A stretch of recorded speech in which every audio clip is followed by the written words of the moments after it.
جو شخص صبر کرنا سیکھ گیا وہ ہر میدان میں کامیاب ہو سکتا ہے۔ کم بولنا، زیادہ سننا اور سب سے زیادہ سمجھنا دانائی کی علامت ہے۔ نیت صاف ہو تو راستے خود بخود بن جاتے ہیں۔ ہر شخص تمہاری زندگی میں سبق دینے آتا ہے، چاہے وہ خوشی دے یا درد۔ دوسروں کے ساتھ ویسا ہی سلوک کرو جیسا خود کے لیے پسند کرتے ہو۔ علم دولت سے زیادہ قیمتی ہے، کیونکہ دولت چھن سکتی ہے، علم نہیں۔ غرور انسان کو زمین پر بھی گرا دیتا ہے اور عزت بھی چھین لیتا ہے۔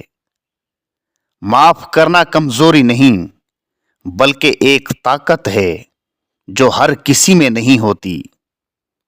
وقت سب سے بڑا استاد ہے جو بغیر بولے سب کچھ سکھا دیتا ہے۔